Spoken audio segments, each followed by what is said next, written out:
जय श्री राधे गोविंद। श्री हरिदास। ओम नमः शिवाय। आज हम इस वीडियो में श्रावण मास महात्म्य में अध्याय 27 सुनेंगे। इससे पिछले वीडियो में हमने श्रावण मास महात्म्य का अध्याय 26 सुना था, जिसमें भगवान शिव ने ब्रह्मपुत्र सनत कुमार को वृषभ पूजा और कुशाग्रहण का विधान बताया था। और आज इस वीडियो में श्रावण मास महात्म्य के अध्याय 27 में करक संक्रांति और सिंह संक्रांति में किए जाने वाले कार्यों को जानेंगे, जो स्वयं भगवान शिव ने ब्रह्मपुत्र सनत कुमार को बताया है। तो अब हम शुरू करते हैं हमारा आज का अध्याय। भगवान श्री सदाशिव ने कहा, हे सनत कुमार, अब आगे मैं तुम्हें श्रावण मास में करक, सिंह व संक्रांति होने पर जो भी कार्य किए जाते हैं वह सब सविस्तार बतलाता हूँ। करक संक्रांति से सिंह संक्रांति तक सभी नदियाँ रजस्वला हो जाती हैं, इसलिए उस काल में उनमें स्नान नहीं करना चाहिए। परंतु जो नदियाँ समुद्र में विलीन हो जाती हैं उनमें ऐसा कोई दोष नहीं होता, अतः उनमें स्नान किया जा सकता है।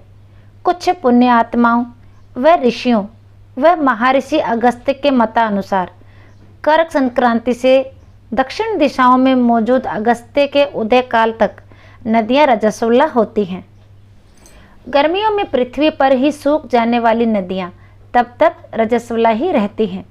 अपने आप जिन नदियों की गति यानी बहाव 8000 धनुष यानी 32 हाथ ना हो, उन नदियों में वर्षा ऋतु में 10 दिन तक स्नान नहीं करना चाहिए। उन नदियों को नदी ना कहकर गर्भ यानी गढ़ड़ी कहना चाहिए। करक संक्रांति के प्रारंभ में 3 दिन तक महानदियाँ रजस्वला रहती हैं। वे स्त्रियों की भांति चौथे दिन शुद्ध हो जाती हैं। हे मुने, अब मैं महानदियों को बताऊंगा, आप सावधान होकर सुनिए। गोदावरी, भीमरथी, तुंगभद्रा, वेणिका, तापी, पयोष्णी, ये 6 नदियाँ विंध्या के दक्षिण में कही गई हैं। भगीरथी, नर्मदा, यमुना, सरस्वती, विशोका, वितस्ता, ये 6 नदियाँ विंध्या के उत्तर में कही गई हैं। ये 12 महानदियाँ देव क्षेत्र से उत्पन्न हुई हैं। हे मुने, देविका, कावेरी, वंजरा, कृष्णा, ये महानदियाँ करक संक्रमण के प्रारंभ में 1 दिन तक रजस्वला रहती हैं। गौतमी नामक नदी करक संक्रमण के होने पर 3 दिनों तक रजस्वला रहती हैं। चंद्रभागा, सती, सिंधु, सरयू, नर्मदा, गंगा, यमुना, प्लक्षजाला, सरस्वती, ये जो नाद संख्या वाली नदियां हैं वे रजोदोष से युक्त नहीं होती। शोण, सिंधु, हिरण्य, कोकिल, आहित, घर घर और शतद्रु, ये 7 नाद पवित्र कहे गए हैं।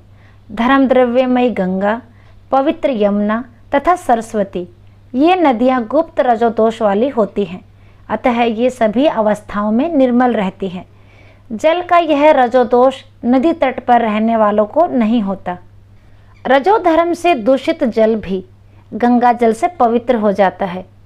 प्रसव अवस्था वाली बकरियां, गाय, भैंस व स्त्रियां और भूमि पर वृष्टि के प्रारंभ का जल, ये 10 रात व्यतीत होने पर शुद्ध हो जाते हैं।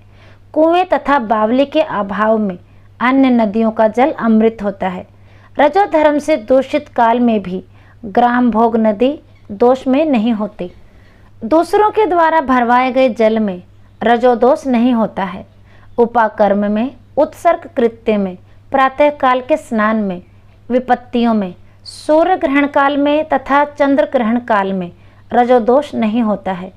शिव बोले, हे सनत कुमार, अब मैं तुम्हें सिंह संक्रांति के अवसर पर होने वाले गो प्रसव फल के बारे में बतलाता हूँ। सिंह का सूर्य होने पर गाय का प्रसव हो तो निश्चित रूप से ही वह गाय 1 या 2 माह के भीतर ही मर जाती है। उस समय की गो प्रसव शांति की विधि मैं तुम्हें कहता हूँ, जिसके करने से मनुष्य सुखी हो जाता है। उस समय में ब्याई हुई गो ब्राह्मण को दान कर देनी चाहिए। उस समय पीली सरसों व गाय के शुद्ध घी से होम करना चाहिए। उसमें श्री सूक्त व शांति सूक्त से स्नान सर्वोत्तम रहता है। तब घी व तिल की 1008 आहुतियाँ दें।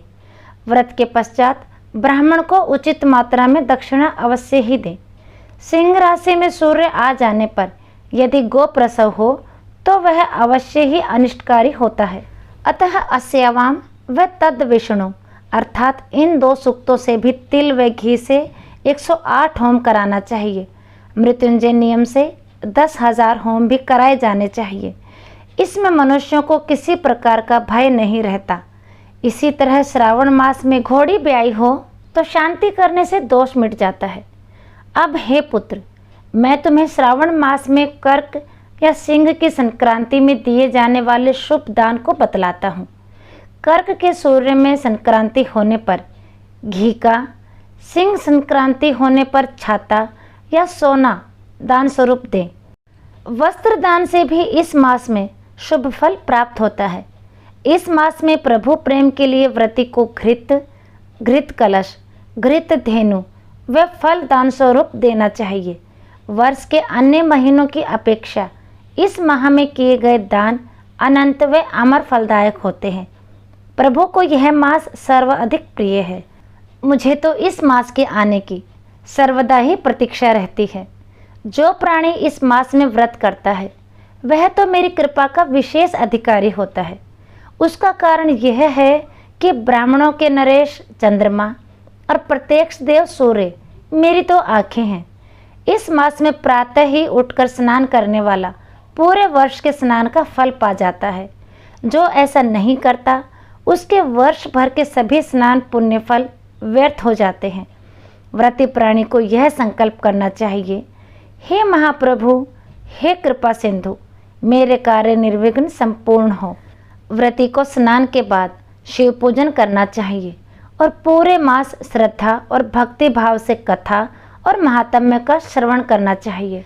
यह श्रावण मास जो प्रभु को भी प्यारा है, सभी अभिष्टों को पूरा करने वाला है। इसके पुण्य प्रताप से जो 7 प्रकार की बांझताएं बतलाई गई हैं उन्हें भी पुत्र प्राप्त होता है। निर्बल को बल, विद्यार्थियों को विद्या तथा बीमार निरोगी हो जाता है। भव बंधन में बंधा हुआ भी संसार से निर्मुक्त हो जाता है। धन इच्छा को धन और अविवाहिता अथवा विदुर को पत्नी मिल जाती है।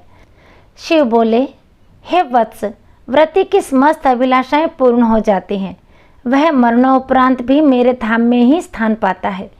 व्यास पूजा के लिए प्राणी को सुंदर वस्त्र व आभूषण धारण करने चाहिए। श्रावण मास का पुण्य फल जानकर भी जो व्यास जी का पूजन नहीं करता वह यमराज द्वारा घोर यातनाएं पाता है। उसके कर्ण और चक्षु नष्ट कर दिए जाते हैं। वह बधिरा और नेत्रहीन हो जाता है। अतः व्रती को इस मास में प्रभु पूजन अवश्य करना चाहिए। भक्ति भाव और श्रद्धा पूर्वक श्रावण महात्म्य को पढ़ने और सुनने वाला महान पुण्य प्राप्त करता है।